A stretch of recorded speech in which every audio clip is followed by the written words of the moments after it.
All right, welcome back to Just Car Guys, the show where me and my dad Pete talk about the latest car news and some of the crazy car stories from this week. Starting off here is an awesome Volkswagen that unfortunately we won't be getting in the United States.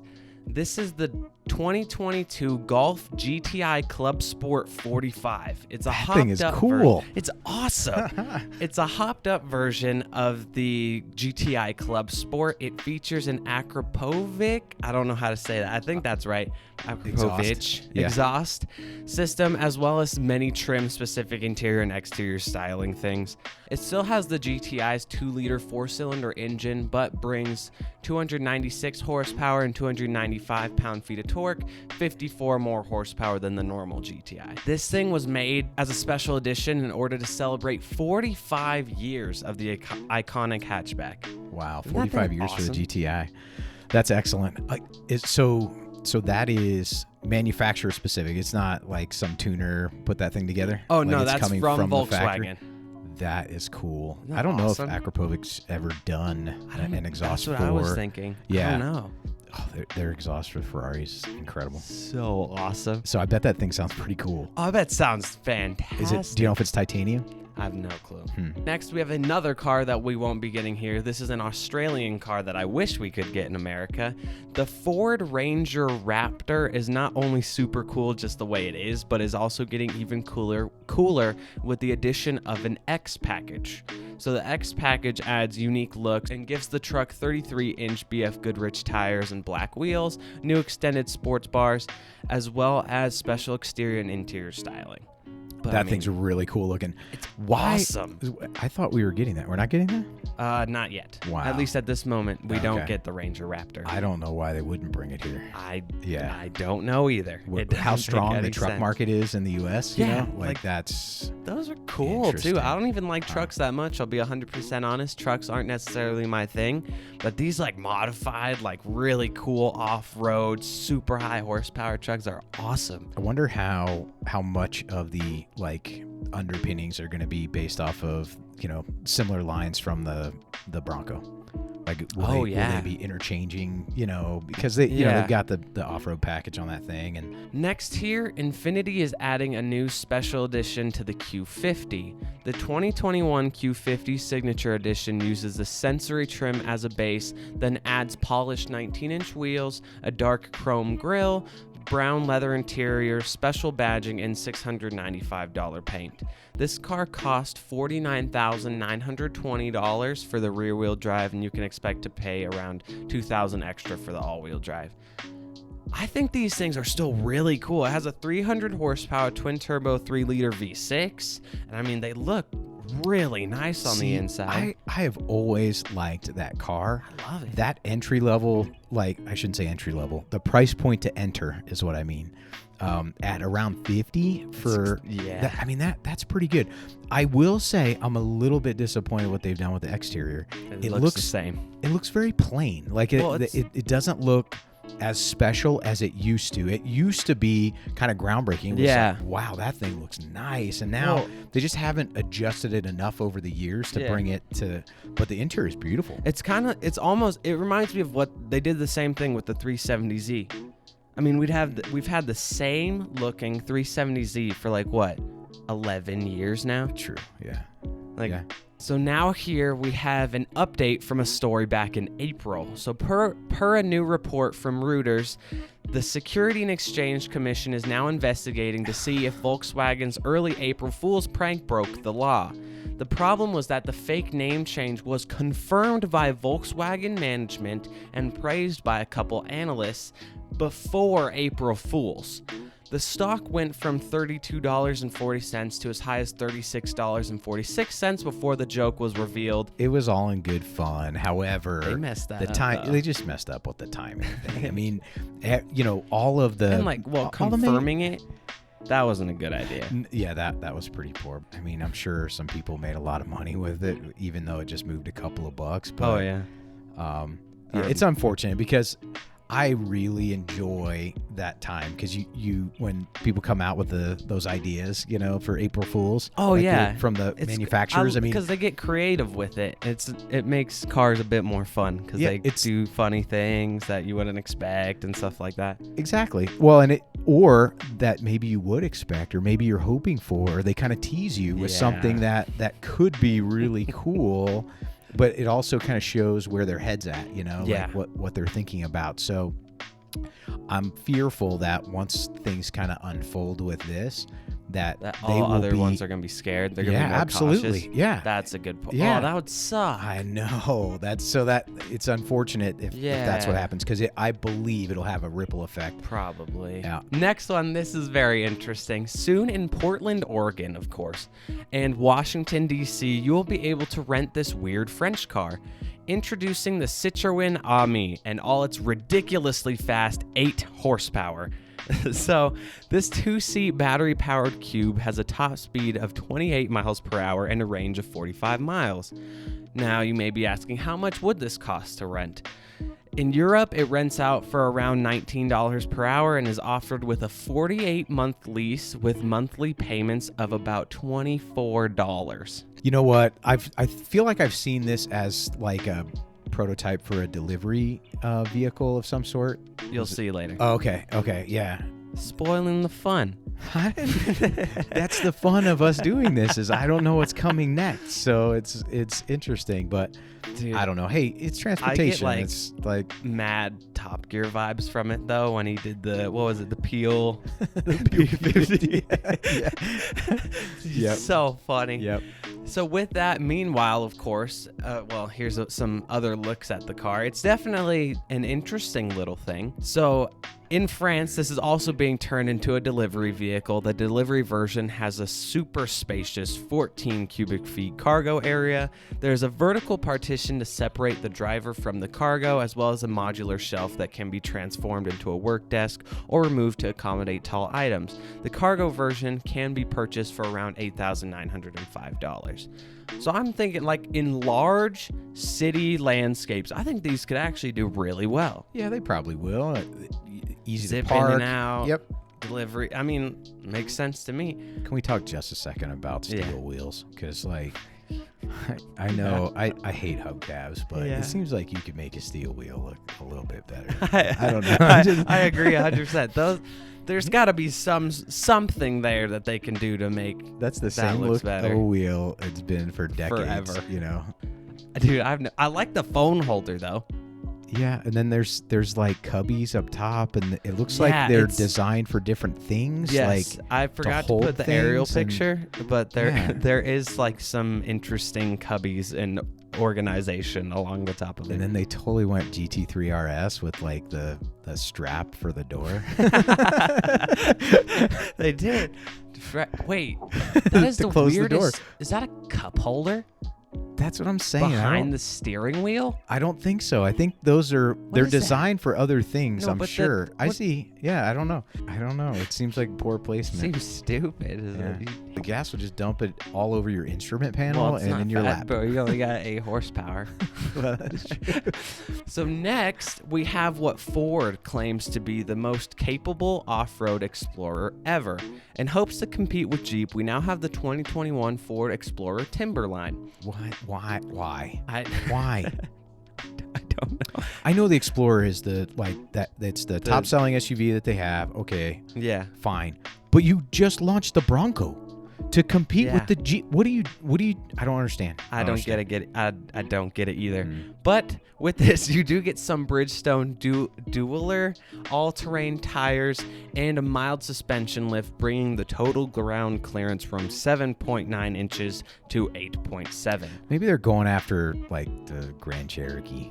That's what I'm thinking. So it's definitely not going like after the Wrangler. Like a Trailhawk. Yeah. Grand Cherokee. It's the car that like people who think they off-road can take into the mountains for the weekend with like 12 of their kids. Mall parking lot with knobby tires. I don't know. Yeah.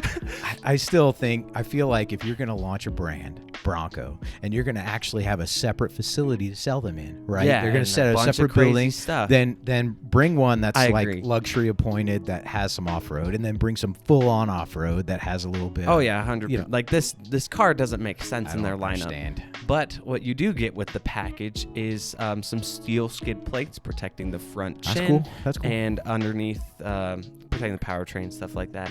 Now, here's where it gets kind of cool. There are some revisions to the power steering calibration, a new anti-roll bar, and heavy-duty shocks modified from the Police Interceptor for off-road use. That's cool.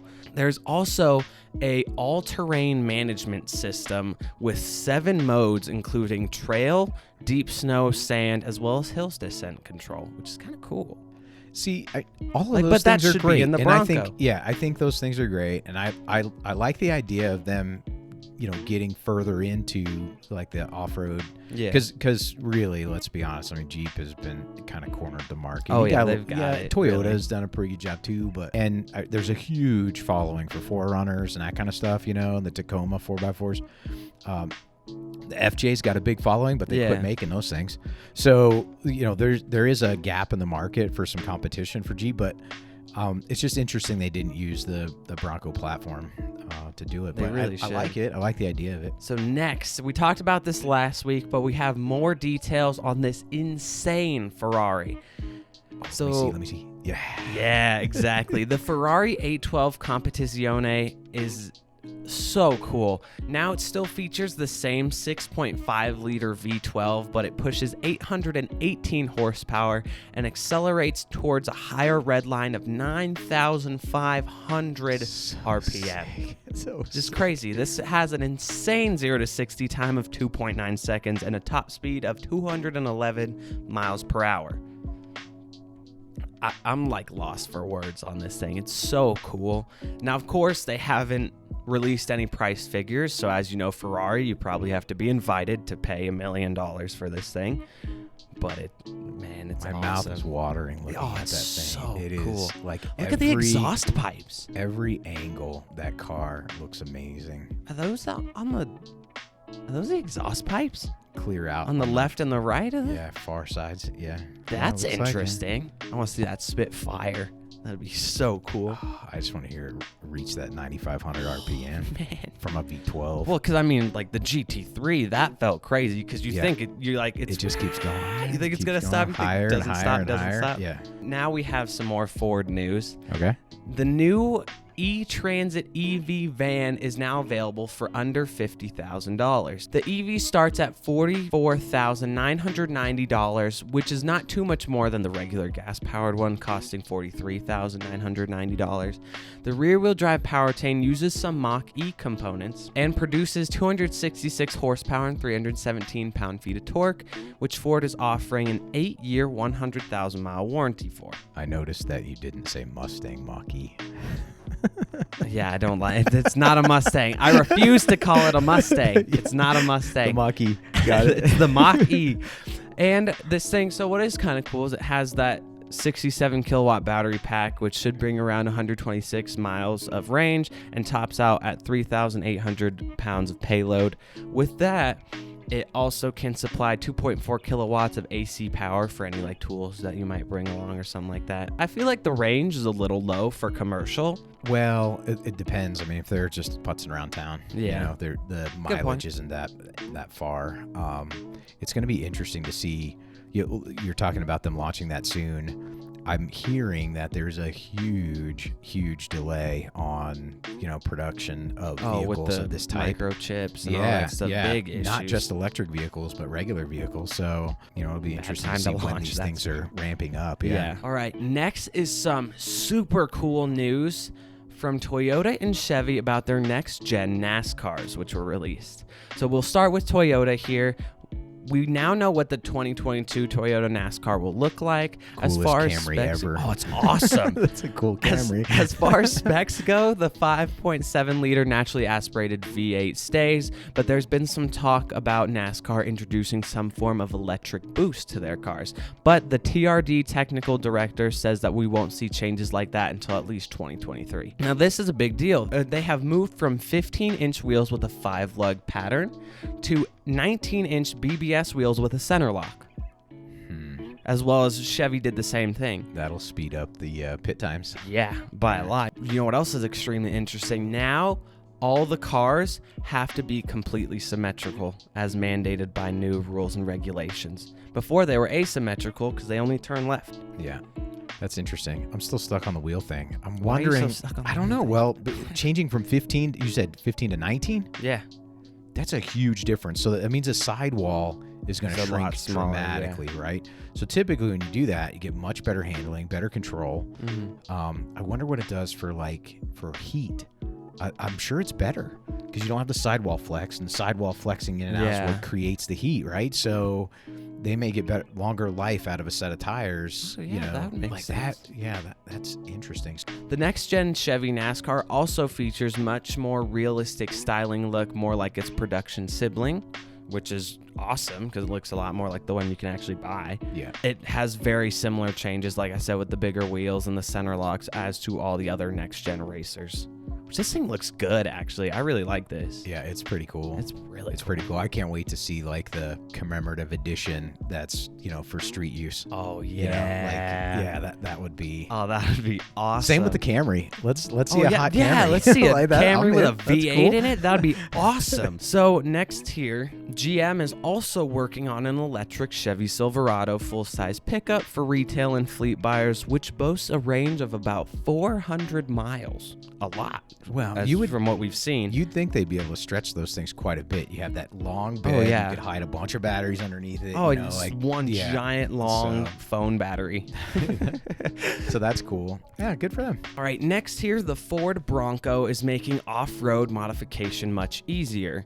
The still unreleased 2021 Ford Bronco SUV, not to be confused with the now available Bronco Sport, will The full size. Yeah. Will come with pre-wired switches to make powering accessories much easier. I think this is cool. Yeah, I it's a know good other idea. other It's a long companies time have done coming. it before, Yeah. but I think I don't know, it's just awesome. Yep. I think, and then there's of course Everybody puts on auxiliary lights and different things. Yeah, exactly. So, So you might as well make it way have easier to the do so. switches kind of built in. Yeah. So this will be standard on the 2 and 4 door, Black Diamond, Wild Track, Badlands, and First Edition trim levels, as well as being optional on the base and Outer Banks versions. I like their trim names. Yep. I think they're cool. It does great with the branding. I mean, they all are cool outdoor places and things. They've done a great job with the creativity. I yeah. can't wait for the full size to come out. I want the Sport is not my thing. Yeah, I don't. Well, it's like it makes me think of the Renegade, which is fine, I guess. I but don't like the Renegade. yeah, I don't either. like it But at it's all. for a different market. Like, okay, fine. You're gonna have a cute SUV for someone that wants a cute SUV. You have to have it available for people. I guess. But Lame. But if you're going to, I don't know, it's interesting. Maybe they'll sell a bunch of them because certain people want them. But I feel like if you're going to launch a brand like Bronco and you're going to be all about off-road, You should and all start that, with the start off-road with ones. The big gun. Yeah. What the Well, heck? they're putting out the wrong image because they're like, oh, And check then- out our awesome Bronco, and then they give you this Yeah, little 2-liter city putter. It doesn't make Exactly. sense. And then you're like, okay, you want to be like Big Brother, but you can't afford it, or you just, Yeah. or you want to just have the name. Then Yeah, it then does. you have the small one as well. So this next story might upset some people, but I think it's kind of cool and creative. So per recent trademark filings, Ford might be reviving the Lightning name. They will most likely revive the name in their up-and-coming electric F-150 pickup truck. I like that. Makes sense. I think it's cool. That makes sense. The Lightning being the and it's what they should have done for something like the Mustang Mach-E. Use the old name. Remember, we were talking about Right. that. Use an old name, something else that isn't Mustang. It's so irritating. No, that makes sense. Having it called the Lightning. Yeah. Oh, yeah, I think like it's it. cool. So with that is it for today's episode. Don't forget to like, subscribe, and check us out on TikTok, Instagram, and Twitter at Anthony Siffel, Cifal. And we'll see you guys next week. Thanks for listening. Talk to you later. Peace out.